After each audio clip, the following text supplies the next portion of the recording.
O pessoal está entrando já, 55.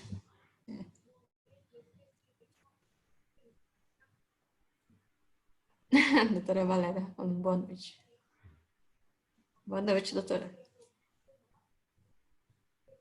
Bom, acho que a gente pode começar, né, doutora? Combinado. Vamos embora.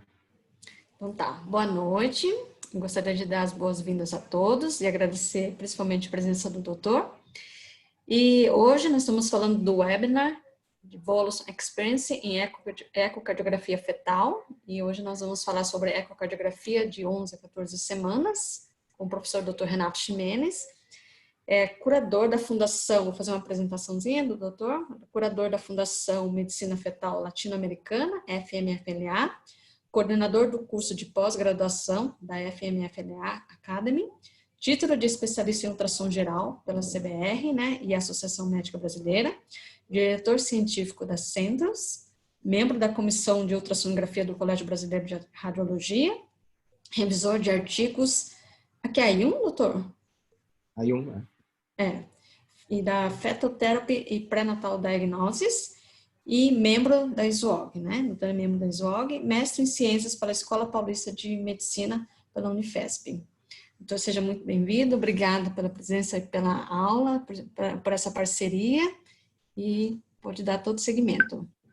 Marisa, queria agradecer em seu nome, Lisa, André, Murilo, todo o pessoal da GE aqui do Brasil, até da Europa, que a gente teve a oportunidade de conhecer essa parceria, esse contato, essa oportunidade de poder mostrar um trabalho que a gente desenvolve desde 2008. Ou seja, a gente está fazendo ultrassom. Esse primeiro projeto começou lá atrás com a Cristiane Moreira, André Maris, com o E8 e a sonda 612, o 2612. Então, é um projeto que a gente desde 12 anos já está trabalhando no diagnóstico precoce e a avaliação do coração no início da gestação. Então, eu procurei... Doutor, posso fazer só um lembrete que eu esqueci? Em relação às perguntas, né? Então, lembrando que no final a gente vai estar aberto a perguntas e respostas, então tem aí embaixo da tela tem 2 canais, né? As perguntas a gente vai se concentrar todos no Q&A, que é o QEA, então todas as perguntas a gente coloca lá, porque pode ser que algumas perguntas acabam se perdendo no chat, tá? Então a gente vai concentrar as perguntas todas nesse botãozinho, que é o QEA, né? Q&A, tá bom? Obrigada, viu? Bom, eu procurei trazer esse tema porque é um tema que eu acredito que nós estamos cada vez mais fazendo diagnósticos precoces, cada vez mais nós estamos estudando o fetomorfologia, o ultrassom morfológico de primeiro trimestre. Então, eu procurei trazer esse tema que eu acho sumamente importante e nós temos trabalhado com ele já há 12 anos, como eu comentei anteriormente, né?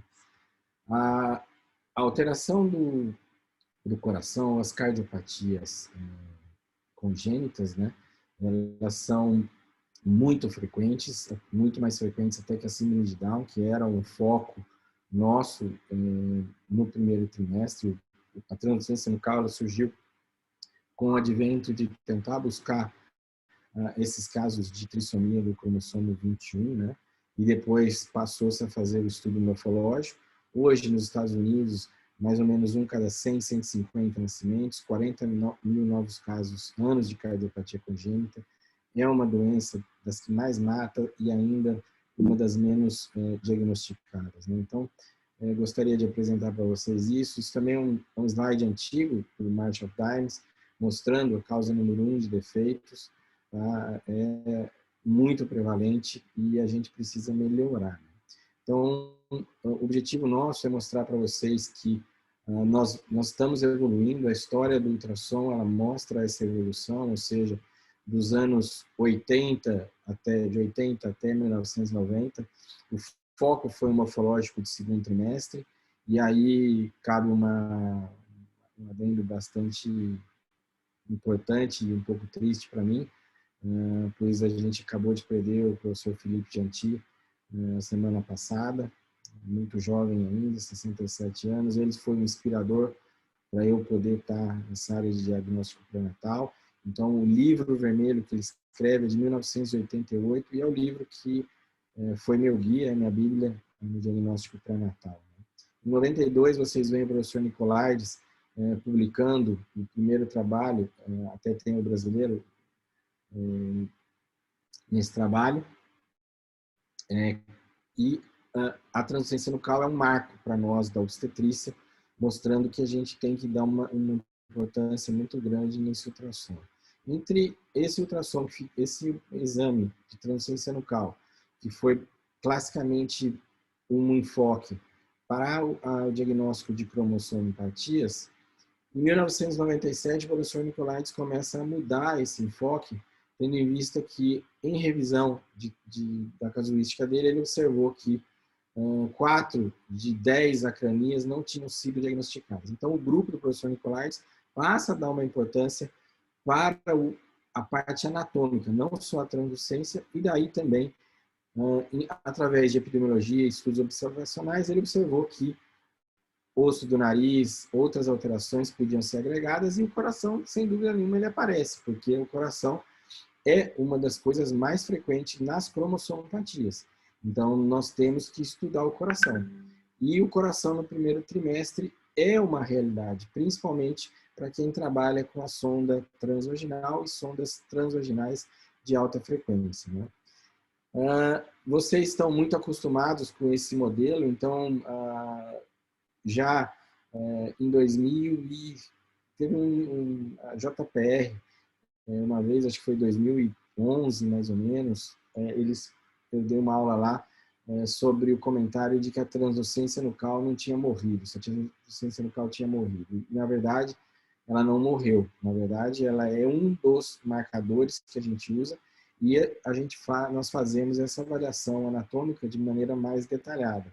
Um colega aqui da pós-graduação, aluno nosso da pós-graduação, Rafael Peters, fez esse algoritmo que é baseado num algoritmo do professor Abu Hamad, que deu uma aula aqui ano passado no Masterclass nosso, mostrando pontos além do coração, além da translucência nucal, que devem ser estudados por nós. Então, não basta só falar, vou ter um ultrassom de translucência nucal.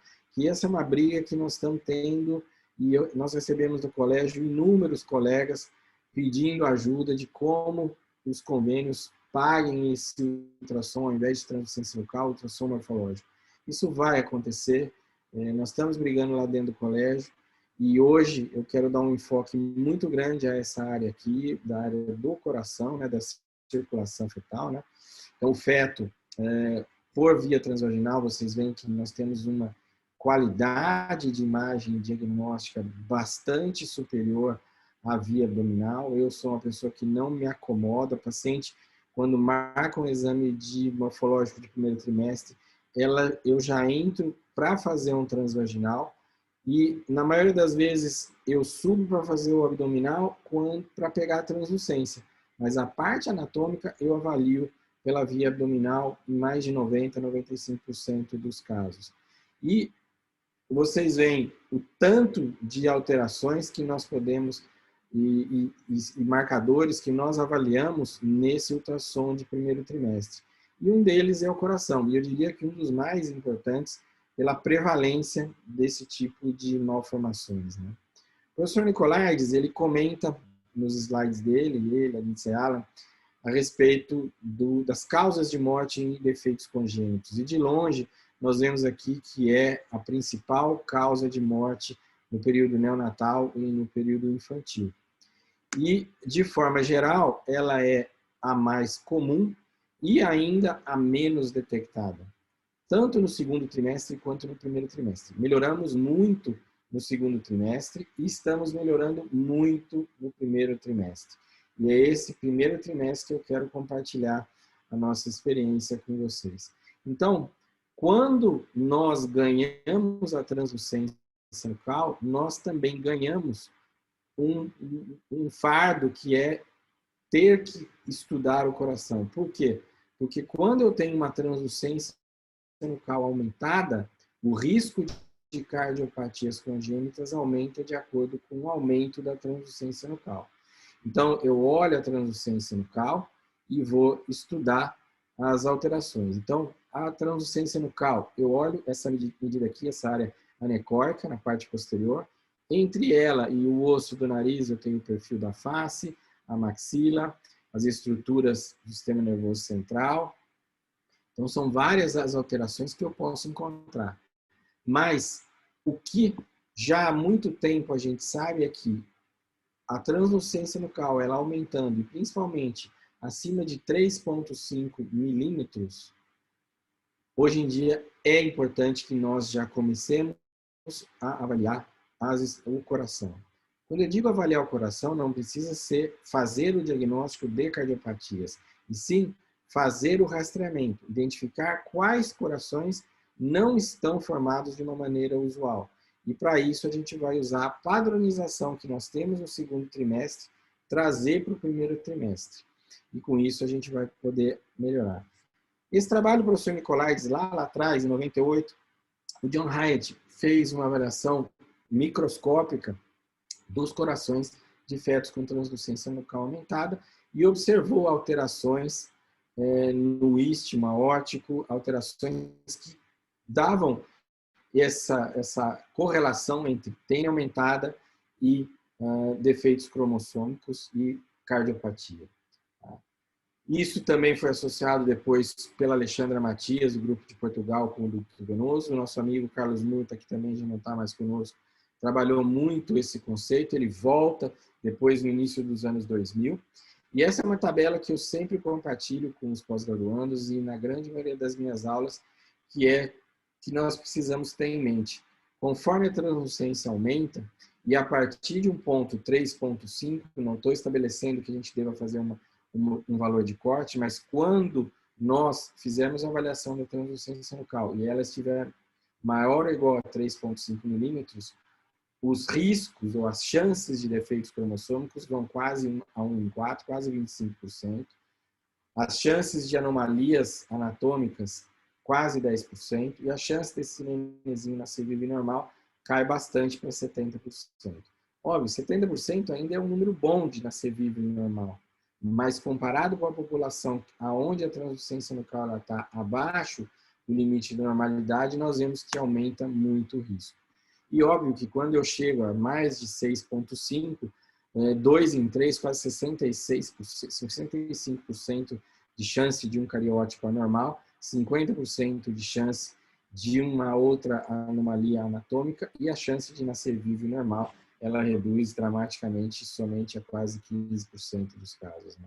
Aqui vocês veem um aumento da translucência e o aumento de casos de cardiopatia congênita nesse grupo. Isso em 2007, 2009. Tá? Então, sempre que eu tenho uma translucência nucal aumentada, hoje eu particularmente dou um grande enfoque no coração e faço um estudo como um estudo de coração de segundo trimestre, com imagens similares às que a gente tem no segundo trimestre, como vocês estão vendo aqui. Um corte de 4 câmaras, com um mapeamento de cor, mostrando o lado direito e o lado esquerdo.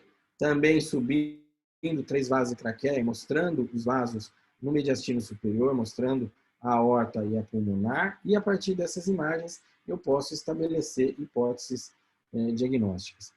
E esse trabalho, vocês vejam, de 2009, ele comenta que com o advento da translucência nucal, a associação dos marcadores, que seriam o ducto venoso, o osso nasal, a tricúspide, nós aumentamos muito a capacidade nossa de detecção e diminuímos o falso positivo, ou seja, a nossa capacidade aumenta. E resulta que para isso, nós vamos ter que formar pessoas para estudar o coração, e isso é uma coisa que não se tinha naquela época e que não se trabalhou muito a ter. Hoje em dia que nós estamos vendo um movimento das pessoas.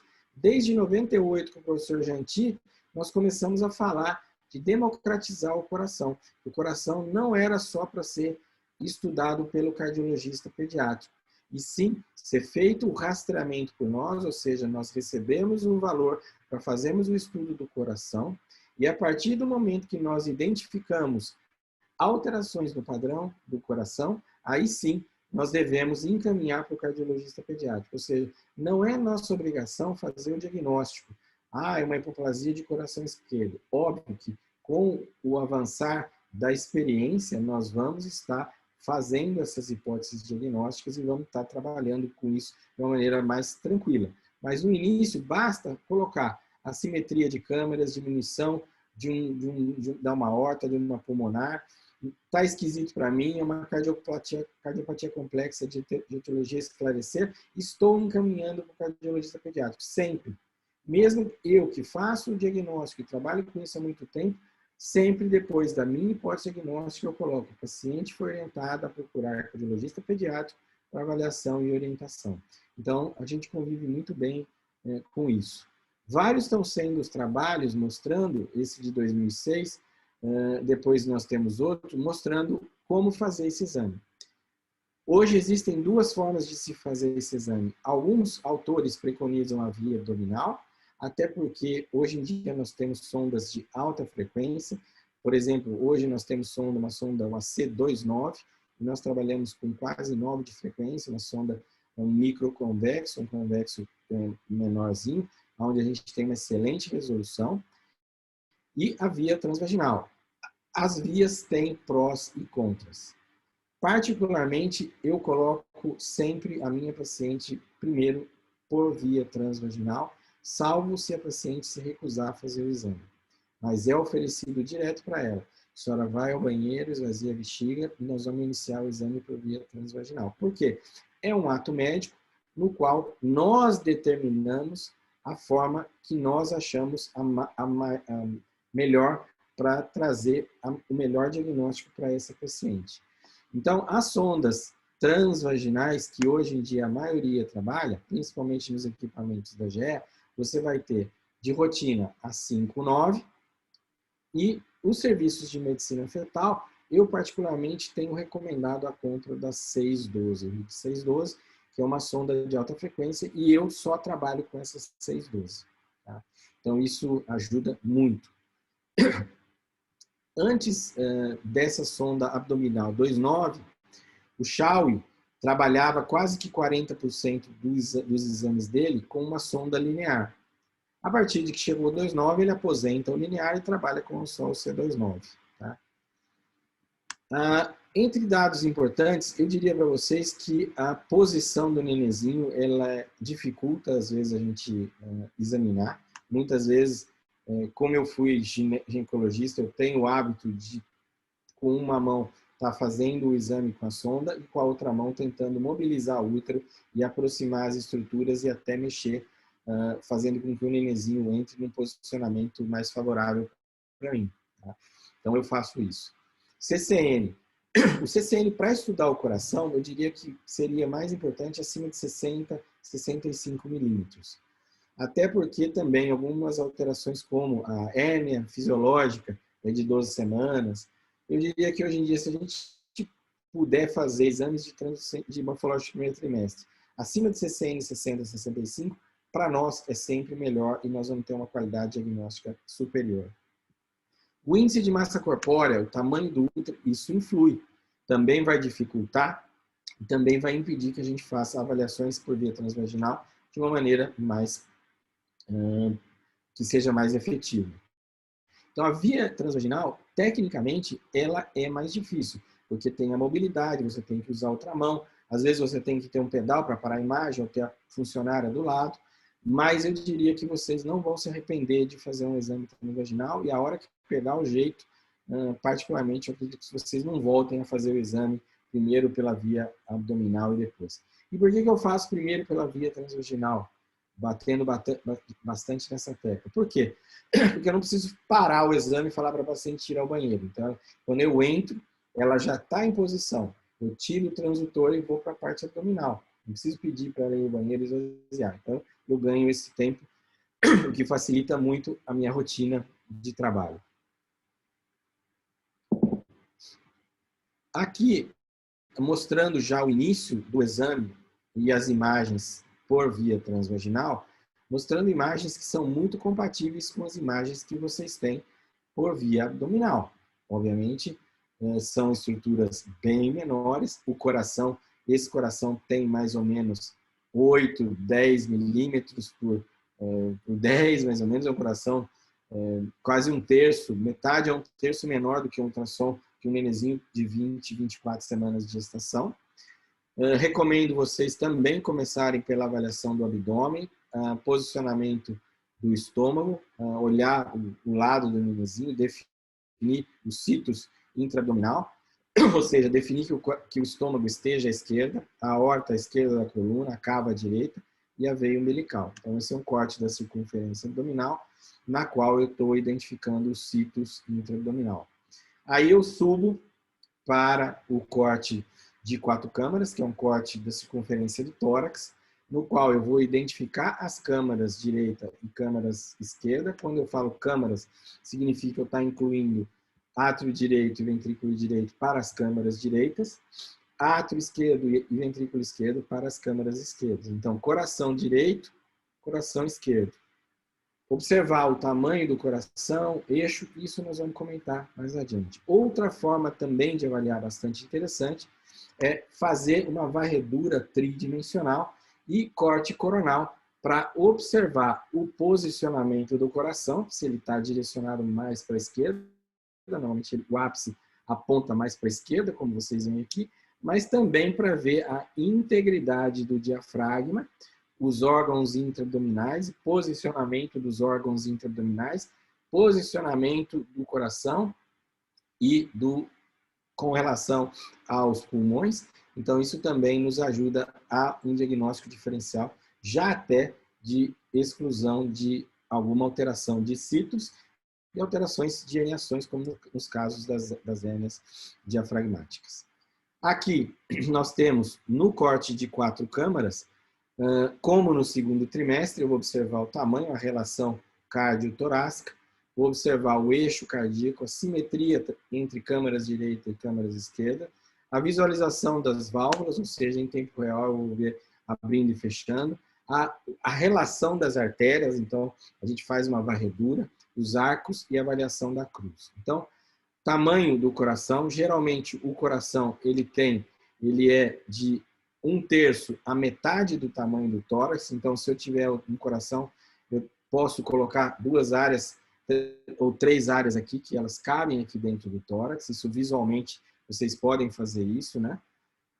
O eixo do coração, o eixo é mais ou menos entre 20 e 45 graus, para o hemitórax esquerdo, tá? A simetria entre câmaras. O lado direito e o lado esquerdo, eles vão ser muito parecidos de tamanho. Pode ter um lado um pouquinho maior que o outro, mas não absurdamente, ou que chame atenção um tamanho de um lado ou de outro, né? Isso a gente chama de simetria. E esse processo de definição, simetria, e principalmente definir assimetria, nos faz remeter a inúmeras possibilidades de alteração dentro do coração. Então, esse é um parâmetro. Chamar atenção é o que vai fazer com que a gente cresça num diagnóstico. Então, em primeiro lugar, eu não faço o diagnóstico, eu faço a visualização de estruturas que não estão da forma como que deveriam estar. E isso é como se fosse um jogo de 7 erros. Aqui vocês veem, com o Doppler colorido, a câmara direita e câmara esquerda enchendo, e nesse enchimento, o enchimento é proporcional do lado direito e do lado esquerdo. Elas são parecidos o tamanho de enchimento. Já nesse outro caso aqui, eu vejo uma desproporção de enchimento entre a câmara direita e a câmara esquerda. Tá? Então, eu vejo aqui a câmara direita, que está mais próxima do gradeado costal, a aorta está aqui, próxima das câmaras esquerdas, eu vejo uma assimetria entre as câmaras. Aqui, as válvulas, eu vejo abrindo e fechando, tá? Posicionamento das válvulas, elas abrindo e fechando. E aqui, com o Doppler colorido, eu posso avaliar. Então, desde o corte da parte abdominal, o enchimento de 4 câmaras, e observar a saída da aorta, até a saída da aorta, primeiro, e por cima passando a aorta pulmonar. E ver a relação, a aorta passando por debaixo da pulmonar. Tá? Então, o relacionamento entre elas. Aqui, com o Doppler colorido, se a ponta do coração está para cima, em direção ao transdutor, esse enchimento vai se dar da cor vermelha. Se o ápice estiver para baixo, o fluxo está indo em direção contrária ao transdutor, vai pintar de azul. Aqui, os cortes sagitais, o corte do arco aórtico, o corte sagital do arco ductal, também são cortes que a gente pode fazer, similares ao que a gente faz no segundo e terceiro trimestre. E aqui seriam os cortes, como a gente faz no segundo trimestre, a gente transporta o que a gente sabe do segundo trimestre para o primeiro trimestre. Dá para fazer sempre, todas as vezes isso? Não. Mas quanto maior o nenenzinho está, maior a possibilidade de eu conseguir todos os cortes. Isso é muito importante que vocês saibam. Então, se você tiver uma dúvida com 12 semanas, passa para 14, pode passar para 16. Não é porque saiu de 11 a 14 que não dá para continuar fazendo por via transvaginal. Também pode ser obtido o fluxo na tricúspide, vocês já estão muito acostumados a obter esse fluxo na tricúspide. Na mitral também, algumas vezes a gente já pode observar a regurgitação na mitral. Fluxo na válvula aórtica e na pulmonar. Em casos patológicos, a gente faz a medida dessas válvulas. E também já dá para fazer a reconstrução tridimensional do fluxo. Esse é um nenenzinho de 12 semanas, é um stick bem precoce, onde a gente vê um enchimento no 4 câmaras. Aqui enchendo 4 câmaras. A câmara esquerda e câmara direita. E depois as vias de saída. Tá? Então, aqui sai a via de saída do coração esquerdo, sai a aorta, passa por baixo da pulmonar, que chega aqui, e elas se unem aqui, formando ali o traçado do arco aórtico, né, o arco ductal, a comunicação entre o 1 e 8, e a gente pode fazer isso também de forma 3D. Esse é um slide que o professor Nicolaides deu para a gente já há muito tempo, acho que 2008, 2009, mostrando a diferença do tamanho do coração com 12 semanas e um coração com 20 semanas. E nesse período, foi em 2009, que ele e a Giro publicaram aquelas alterações que eram possíveis de serem detectadas entre 11 e 14 semanas, e a taxa de detecção das cardiopatias graves foi de 33%. E já no estudo já de 2019, já chega a quase 60%. Então, isso aumenta bastante, principalmente se nós levarmos em conta e focarmos nos casos de translucência nucal maior ou igual a 3,5 milímetros. Né? Isso é bastante importante. Então, quem nós devemos avaliar? Né? Como eu disse para vocês, quando a TN passa acima do percentil 95, é um alerta. E quando ela passa do percentil 99, acima de 3,5 milímetros, eu acredito que obrigatoriamente nós devemos começar a tentar olhar o coração. Tá? Se tivermos, em caso de TN normal, ducto venoso alterado ou regurgitação tricúspide, também eu recomendo que tentem olhar o coração. E outras anomalias anatômicas que vocês identifiquem também. Obviamente, se tem outras anomalias anatômicas, existe risco aumentado de cromossomopatia, aumentou o risco de cromossomopatia, aumentou o risco de cardiopatia congênita. Então, muito cuidado. E aí, como a gente avalia os casos, a gente mostrou. Esse é um caso que nós tivemos aqui em 2009, 2010, no E8, mas com a sonda 612, né? Então, essas são imagens com o E8 já bastante antigas, já de mais de 10 anos.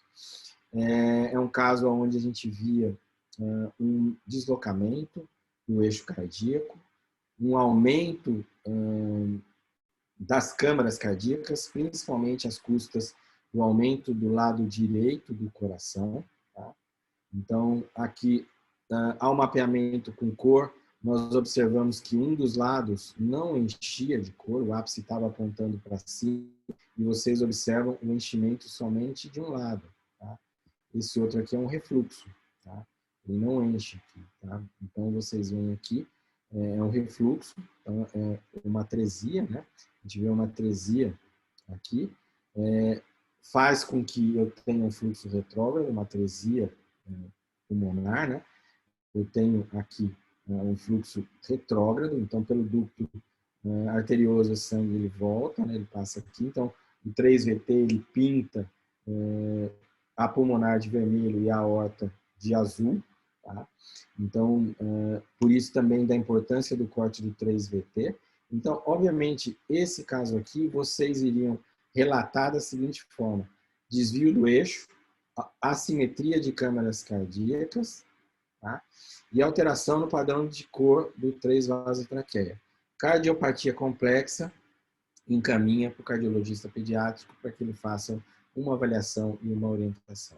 Se vocês andam para frente, vocês vão entender. Pintou diferente a cor, eu tenho uma atresia pulmonar. Então, é um caso de uma atresia pulmonar no primeiro trimestre. E aqui vocês veem no fundo o exílio V8 aqui, né? A regurgitação tricúspide bastante proeminente, com fluxo de altíssima velocidade, né? Então, esse sangue ele volta, então está voltando, ele nem está indo, né? Aqui, um caso de feto hidrópico. Nesse feto hidrópico, a gente via só fluxo no lado esquerdo, né? Nas câmaras esquerdas. Então, uma apoplasia de câmara esquerda. Então, aqui você vê a câmara esquerda bem menor do que as câmaras direitas. Esse é um nenenzinho que tinha 58 milímetros, bem pequenininho, tá? Próximo de 12 semanas. E aqui é o mapeamento com cor. Vocês veem as câmaras esquerdas pintando de maneira muito menor do que no lado direito. Em algumas situações, vocês vão ver só um lado pintando. Isso vai depender do grau de alteração no fluxo de saída da aorta.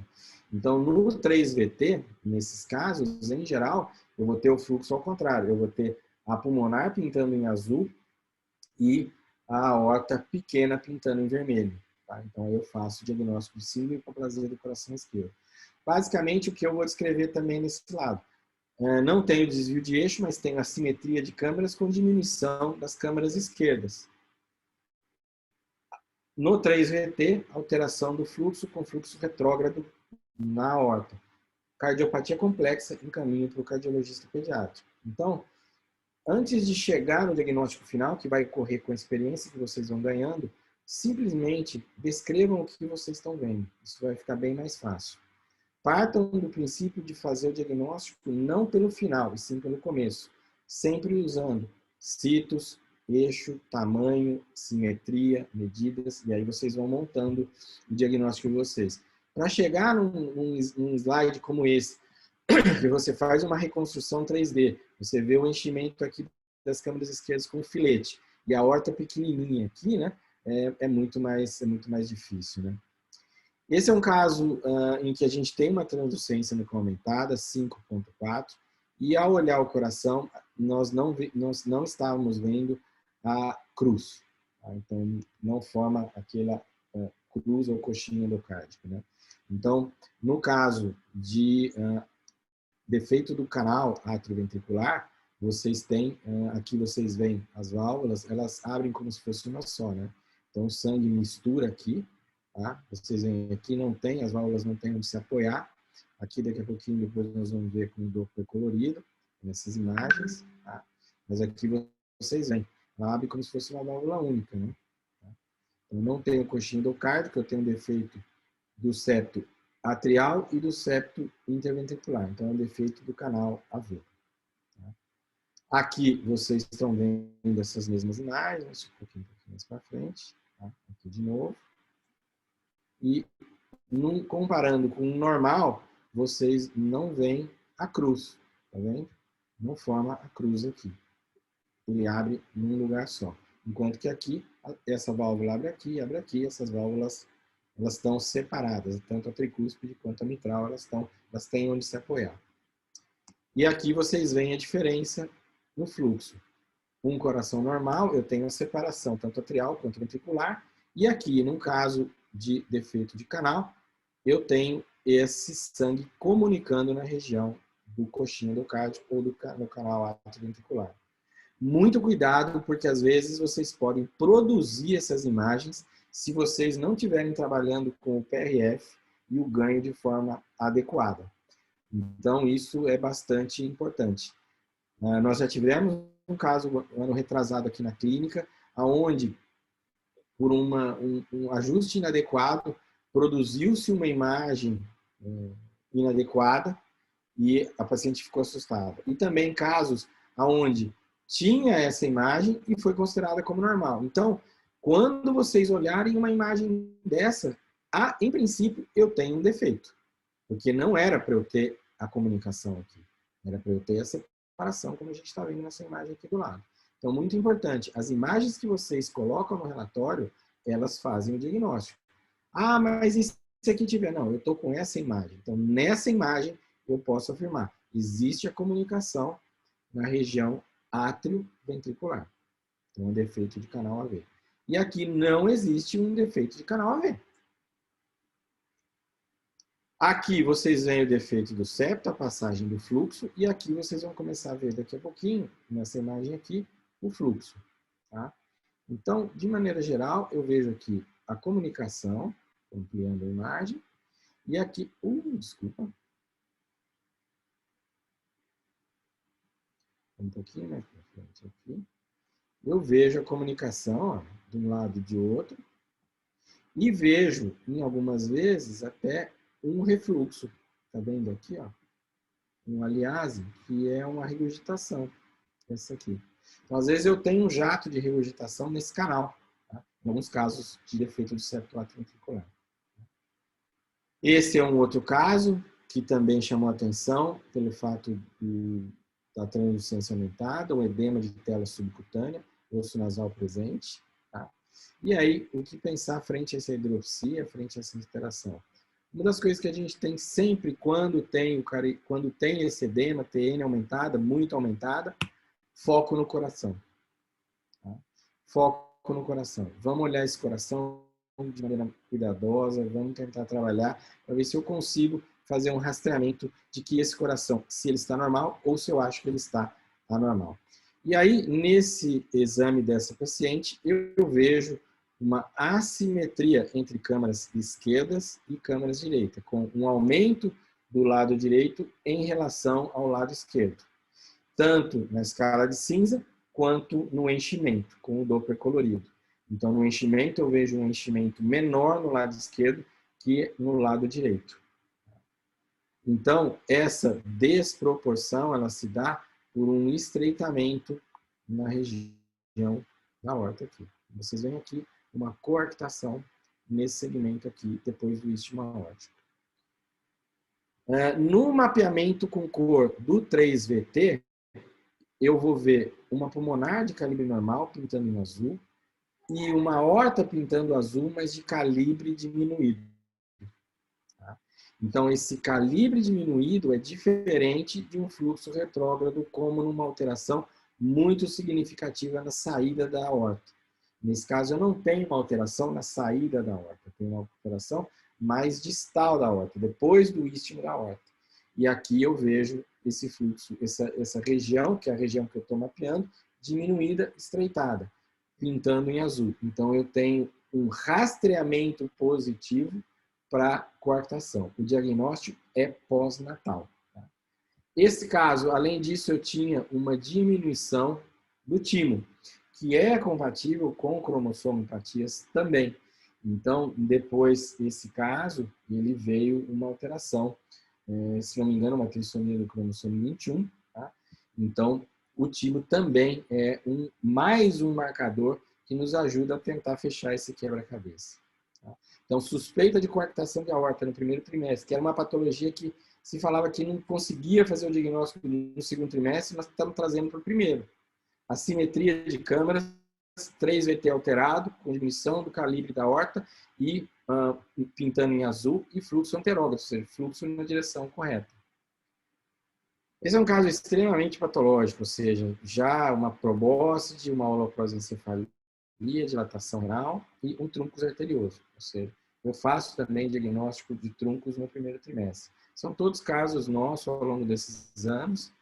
Aqui um outro caso, onde eu tinha uma TN normal, mas eu tinha uma área pré-nasal aparentemente um pouco espessada e não conseguia ver um osso nasal daqueles bonitos que deixava a gente preocupado. E aí, O corte de 4 câmaras, aparentemente normal, né? O que chamou um pouco a atenção aqui é a aorta, que não está muito à esquerda. Isso é um detalhe que passa desapercebido.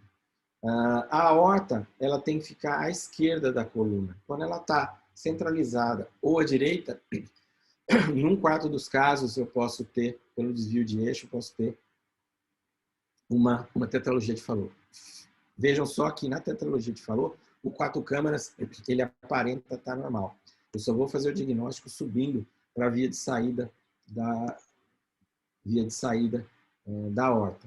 Tá? E aí eu mapeio, eu vejo esse Y, né? O sangue entrando, né? E aí eu vejo ele entrando, ele cavalgando o septo, né? Então é cavalgar o septo. Igual o cavalo, que as pessoas cavalgam, né? Então você cavalga, a aorta fica bem no meio, né? Aqui o 4 câmaras normal, isso é um dos motivos da gente não só tentar fazer o 4 câmaras, né? E aí vocês veem aqui a aorta, geralmente ela fica mais calibrosa, porque a pulmonar diminui.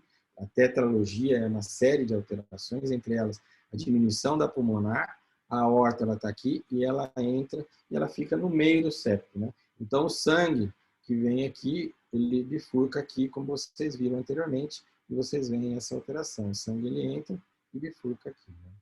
Tá? Então isso é bastante interessante aqui. Defeitos de septo, esse daqui eu perdi o vídeo, não tenho para mostrar, mas claramente a gente via. Tem outros casos que a gente também já faz o diagnóstico, como a gente até fez no defeito de septo AV, que também tem defeito de septo intraventricular. É uma possibilidade, mas quanto mais próximo de 14 semanas, mais tranquilo de poder fazer esse tipo de diagnóstico. E o coração univentricular também, nós tivemos um caso só, né? Só via o sangue misturava. Tá? Então, no colorido, vocês veem aqui, uma área de enchimento só, né? Também é um caso só que nós tivemos há algum tempo atrás. Tá? E a artéria subclávia direita aberrante, né? Geralmente a artéria subclávia ela sai da braquiocefálica e ela passa por cima da traqueia, formando como se fosse um S itálico. No caso anormal, que a gente suspeita, ela passa por trás da traqueia e ela fica, de certa forma, retificada. Então, também é um rastreamento, é um marcador para a trissomia do cromossomo 21, de algumas outras cromossomopatias, que também é possível de ser avaliada no primeiro trimestre. Tá? Então, de maneira geral, o que eu queria passar para vocês seriam essas dicas, né, de como avaliar, o que eu tenho que avaliar. E aí vou deixar aberto para vocês daqui a pouquinho, né? Lembrando que a gente não está só em 11, 14 semanas, já antes de 10 semanas, a gente já tem feito algumas brincadeiras. E essa é eu queria mostrar... Eita, pessoal.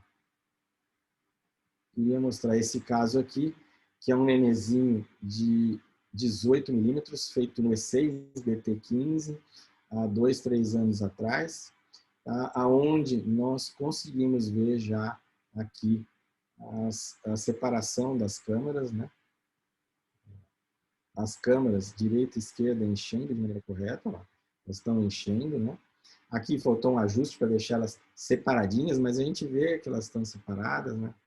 Em alguns, não, elas estão separadas, e a via de saída. A gente conseguiu pegar uma via de saída um nenenzinho de 18 minutos. Isso, no momento, não tem, é só para mostrar que em algumas situações a gente já começa a ver, lembrar que o coração está formado já a partir de 8 semanas, com 12 ele completou a formação dele, mas a gente já começa a ver essas áreas já formando no processo embriológico e talvez algum dia com uma melhora dos equipamentos, a gente não pode duvidar nunca do que eles são capazes de fazer, a gente tenha transdutores que tenham capacidade de mostrar o coração cada vez mais precoce. Então, a gente vai migrando até um ponto embriológico, sei lá quando que isso pode parar. Mas, na verdade, agradeço a atenção de todos vocês que estão aqui e vou chamar a Larisa, André, o povo de novo para me ajudar aqui com vocês. Tá? O tempo, ficamos mais ou menos uns 40 minutos para não cansar muito vocês, né? E deixar um tempo para a gente poder discutir e depois todo mundo também dá tempo de jantar com a família, tomar um vinho e descansar. Marisa, obrigado. André, obrigado. Nós que Estamos agradecemos, à doutor. disposição. Nós que agradecemos. Muito obrigada. Excelente aula. Deu para tirar muitas dúvidas. Só que os doutores estão muito tímidos. Ah, não tem problema, não tem problema. Ou o contrário, né? O doutor explicou super, super bem. É, tem essa possibilidade também, mas acho que eles estão mais com Sim. fome.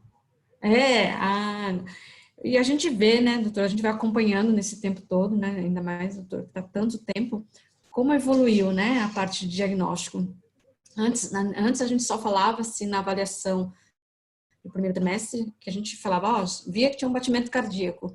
E Sim. hoje a gente vê como que está a evolução, né, da parte de diagnóstico, de conseguir ver um coração milimetricamente nesse exame do ultrassom morfológico do primeiro É trimestre. quando a paciente ajuda, e se a gente começar por via transvaginal, eu acho que isso ajuda muito. Na pós-graduação, vocês têm visto o pessoal que faz a pós-graduação e que está comprando os equipamentos pedindo a sonda 612, né? Que é uma coisa que praticamente a GE não tinha comercialização da sonda 612, excetuando eu ou mais alguns loucos que tem aqui no Brasil, né?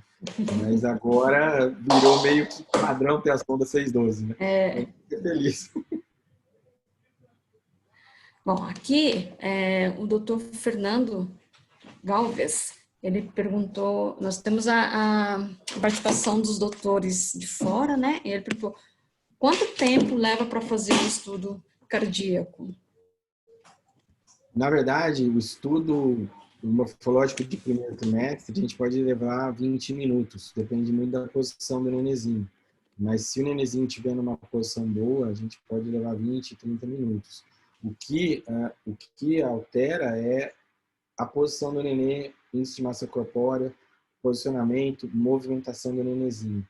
E também a idade estacional. Quanto mais de 12, 65 milímetros, vai facilitando a gente estudar o coração do nenenzinho. Né? Então, isso ajuda muito. Ajuda muito a gente ter que fazer o exame. Mas acho que entre 20 e 30 minutos é um tempo máximo para estar fazendo esse estudo. Né? Sim, a gente tem bastante mensagem aqui parabenizando pela aula. Eu estou vendo aqui. Cadê as perguntas? Perguntas? O povo está quieto mesmo. Não tem... É, Ficou quieto. parabenização. Mas tinha bastante gente, pelo eu vi aí, 150 pessoas. Tava... Agradeço o pessoal que veio ver. E é Mas sempre eu acho, Marisa, que o pessoal tem que começar, principalmente quem está fazendo medicina fetal, e quem está se dispondo a fazer medicina fetal, tem que investir em aparelhos que tenham uma qualidade acima da média e que sejam desenhados, ou seja, você estudar que tipo de transdutores você quer para fazer medicina fetal. Esses transdutores que você faz medicina fetal, eles não são basicamente os mesmos que você faz ginecologia ou radiologia. Então, são máquinas distintas. Até é bom lembrar o público aí nosso que a linha S e a linha V, a linha E, né? Elas são linhas da mulher, né? Não são linhas radiológicas. Então, até moram em lugares separados, né? São times separados que muitas vezes nem se conhecem. Um está nos Estados Unidos, outro está na Áustria. Então, a linha de medicina fetal é uma linha... eu tive a oportunidade de conhecer no ano passado na Áustria, e é uma linha muito dedicada e focada ao estudo. Então, eu diria para vocês que hoje, quem quer fazer medicina fetal, e principalmente quem quer estudar o coração, tem que ter equipamentos que tenham uma resolução e que possam trazer informações diagnósticas efetivas. A gente tem trabalhado recentemente com o S10, né? E nos surpreendeu muito a imagem, Doppler e todas as coisas que vocês trouxeram do E10 para o S10. Então, se você pegar um S10 BT18, né? Porque não tá, acho que nem na 19, né? É BT18, S10. BT18. E comparar com um E10 BT15, o S10 é melhor em termos de imagem, e ele tem mais recursos que o E10, tirando só que o E10 poderia trabalhar com uma sonda 612 e um eletrônico. Mas se você computar no geral, o S10 ele está melhor do que o E10 BT15. Então, se você for, eu tenho que comprar um E10 BT15 e um S10 novo, eu compro um S10 novo, porque é uma loucura agora.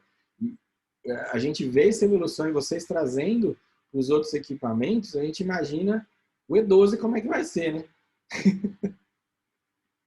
Sim, até os doutores estavam perguntando justamente isso, em questão de equipamento, foi justamente o que o doutor respondeu, ao mínimo necessário. E é justamente isso que o doutor está comentando. Acho que para Claro, trabalhar em total, migrando. mínimo S10. Mínimo S10. Uhum, uhum. Eles S10 e diria acabaram.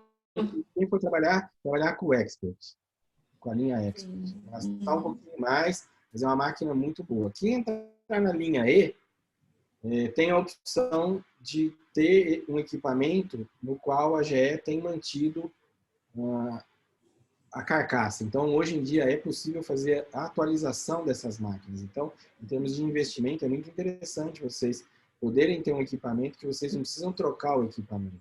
Às vezes, uma troca de equipamento, vocês têm uma avaliação muito ruim do equipamento usado de vocês, então, às vezes, tem que pensar entre o custo-benefício de vender e comprar um novo, ou de simplesmente fazer uma atualização e negociar um preço bom de uma atualização. Tá? Não Sim. deixar ficar muito tempo nas atualizações, cada 2 anos, tentar ver o que está acontecendo para não ficar muito longe do mercado. Mas, por exemplo, hoje dá para transformar um equipamento BT15 em um BT19, por exemplo, ou em um BT20. Sim. Uhum, sim. Ou seja, não precisa trocar o equipamento. Uhum. Agora, os doutores fizeram umas perguntas. Diga, Marisa, manda ver. Olha lá. Quanto ao PRF, no estudo com Doppler colorido, como fazer sua otimização? Eu A acho que esse minha? é, A minha da fábrica. assim, A minha pode pedir para a Marisa. A minha pode pedir para a Marisa. Eu não sou muito egoísta com isso, não não. existe, não existe realmente um valor assim específico, né? Eu acho Na que tem. verdade, você vai estar trabalhando com menos com velocidade ali, de centímetros, menor que 50, né? É muito Uhum, importante, você precisa ter um equilíbrio do PRF, entre o PRF e o ganho. Muitas vezes não é só aumentar ou baixar o PRF, mas também você tem que aumentar e diminuir o ganho nesse equilíbrio, e aí você vai conseguir produzir uma imagem legal. Deixa eu ver se tem alguma coisa aqui. sim. E aqui também perguntaram, o eixo cardíaco no primeiro trimestre, existe algum valor de normalidade ou é só Mesma avaliação coisa, visual? mesma coisa, 20 a 45. Uhum. Aqui, ó, você tá vendo? Estou trabalhando com 19, mas tem um pouquinho de aliasing aqui. Uhum. Então, poderia ter subido um pouquinho mais o PRF e aumentado um pouquinho o ganho. Mas aqui eu fiquei não com a cor, talvez, padrão. Tá? Mas talvez a gente estivesse procurando a forma de encher mais. Mas dá para você Sim. trabalhar de maneira geral com essas imagens. Aqui, ó. Aqui, para ver as mamárias, né? Você está vendo as mamárias do primeiro trimestre. Um nenenzinho de É, 65 milímetros. Então, você está vendo as mamárias ali. Então, você tem que baixar o PRF. imagina. No Doppler convencional, a gente não está no Doppler, no Power, no Anjo. A gente está no Uhum. convencional. E uma coisa que eu fico, assim, falo com os alunos da pós-graduação, tanto da de fetal quanto da de cardiografia, pelo amor de Deus, não vai usar Power Doppler para estudar coração. Tem que estudar Doppler convencional. Vai ver direção, ver velocidade, e você está trabalhando. Então, depois, quando você quiser ver uma coisa vaso menor, você faz. Mas para estudar coração, é Doppler convencional. Aqui, ó. Aqui o PRF já está mais adequado, né? Então você tem um PRF mais equilibrado.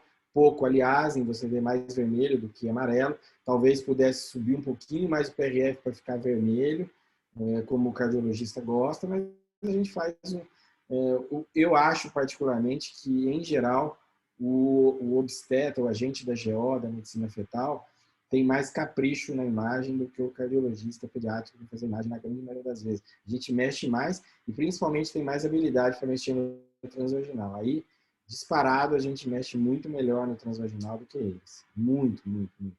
Disparado. São poucos no mundo que os cardiologistas pediátricos que mexem com a via transvaginal. Sim, é. Bom, doutor Fernando Galvez perguntou, o que passa no futuro se uno não hace diagnóstico de cardiopatia complexa em o primeiro trimestre, com a questão legal? O que passa no futuro se não... Depende de cada país, depende de cada país. Hoje em dia, no nosso país, a possibilidade de interrupção, ela só é permitida nos casos de anencefalia ou outras malformações incompatíveis com a vida, como a agenesia renal bilateral. E para casos de trissomia 13 e 18, tem que pedir, ou outros pedir uma autorização. Então, eu diria para vocês que eu acho que hoje em dia, em termos de interrupção, o coração ele pode ajudar no caso de um Down que tem uma cardiopatia complexa grave, solicitação de interrupção. Mas, de maneira geral, não. Eu acho que no nosso país, no Brasil, é mais para que a gente direcione esses casos para um hospital, um centro de referência, eles nascerem e serem tratados de forma adequada. O doutor Cláudio Gomes, ele até enfatizou, S10, excelente custo-benefício. Super máquina, esses experts estão voando. Impressionante como eles estão. Impressionante. Bom, doutor João Agueira, intraducto venoso reverso, tricúspide com regurgitação patológica e uma TN acima do P99. Que marcador impacta mais na suspeita de cardiopatia? TN e ducto. E você somar os dois, né? Porque aí a sua taxa de detecção aumenta mais. Eu não tenho esse slide aqui, mas a Nereia Mais publicou isso e ela mostra isso. A gente chega a quase 70% de taxa de detecção quando eu somo a TN mais o ducto. Né? Então, TN e o ducto. Eu diria que a regurgitação intraducto tem menos impacto na cardiopatia do que tem a TN aumentada e o ducto alterado. Quando você tem TN aumentada mais ducto alterado, aí aumenta muito. Já são indicações de prosseguir de ecocardio lá na frente, ou agora ou lá na frente. E o doutor João também está perguntando, alguma suspeita de cardiopatia no exame de 10 semanas, quando se tem um edema nucal acima de 3 milímetros? Na verdade, você tenta ficar olhando, né? Você já, a partir de 10 semanas, você repete na outra semana e vai fazendo. Até 12, 14 semanas, você tentar definir o diagnóstico, né? Mas é super importante vocês fazerem esse tipo de avaliação. Acho extremamente importante. E, normalmente, quando chega com 10 semanas, eu peço para voltar em uma semana, 10 dias, porque eu não acho que é a melhor época para a gente estudar. Embora eu já possa estar avaliando. Mas a gente vai começar a ter uma resolução e olhar as estruturas de uma maneira melhor acima de 60, 65 milímetros. Se puder deixar, eu acho que é legal. E não vai interferir, né? Não vai interferir. Eu acho que o diagnóstico... A gente, às vezes, leva 2, 3 exames para chegar no diagnóstico final. Eu não tenho pressa no diagnóstico. Vou ser bastante sincero para você. Se a gente tiver de voltar 3, 4, 5 vezes, eu vou fazer o exame dela. E até eu chegar no diagnóstico que eu esteja tranquilo, que as imagens que eu produza sejam imagens que sejam satisfatórias e que me convençam do diagnóstico que eu estou fazendo e que vão estar no relatório que eu vou dar para esse paciente. Certo. O Dr. Scar perguntou, qual é o papel da ressonância na eco fetal do primeiro e segundo trimestre? Bom, como a próxima aula vai ser do segundo. A gente não tem ressonância magnética no primeiro trimestre, né? A ressonância magnética a gente está fazendo só lá com 28 semanas, né? A resolução da ressonância é muito pobre, abaixo de 20 semanas, né? Então, hoje em dia, a gente tem preferido fazer ressonância. E a ressonância cardíaca está começando a ser feita, né? Então, estudos recentes dos últimos 2 anos, inclusive no webinar do professor Nicolaides, eles mostraram casos de ressonância magnética no segundo e terceiro trimestre, já bastante interessantes. E aí, o doutor Francisco perguntou se o doutor trabalha offline, se o doutor pega os blocos e depois trabalha no 4D View. Posso fazer, mas a maioria dessas imagens já foi na hora. A Marisa já viu eu trabalhando. É, A maioria dessas, rapidinho, né? 99% dessas imagens eu trabalho. Depois, para uma aula, você pode trabalhar alguma coisa, ou montar um clipe, alguma coisa, mas a maioria dessas imagens são imagens de exames na clínica mesmo. É, o doutor faz super rápido. E o doutor Maurício Riasco perguntou assim, na avaliação do ducto venoso, qual é o mínimo filtro de parede que se deve utilizar? Se supõe que o filtro mínimo do aparelho que se deve utilizar para ducto venoso. 60, 90, mas mínimo 60. Mínimo 60. Acho que 90, que a Fundação preconiza, acho que não é um pouco alto às vezes. Ele falou que se supõe que o mínimo é ótimo, pero a FMF não considera assim o mínimo, né? Mas nem tudo que a Fundação considera a gente tem que fazer, né?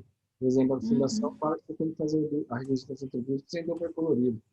É uma coisa que, para o cardiologista, é um absurdo pensar em avaliar uma registração tributária sem duplo colorido. Né? Então, primeiro mapeia, olha onde está a registração e põe o volume de amostra lá. Bom, então terminamos as perguntas. Muito obrigada, doutor, pela excelente aula. Tem muitos doutores perguntando em relação à gravação. A aula está gravada, né? Depois a gente disponibiliza o link. Tá até que no, vou colocar aqui até no chat. Depois também, esse cara de compartilhar comigo, eu compartilho também com o pessoal. A gente compartilha. É isso, Aí o doutor coloca também, né? Eu vou colocar, estou colocando aqui no chat onde vai ficar disponível, mas depois da segunda aula, né? Então, quarta-feira que vem, convido a todos os doutores para a nossa segunda aula, falando no ecocardiografia fetal no segundo trimestre, né, doutor?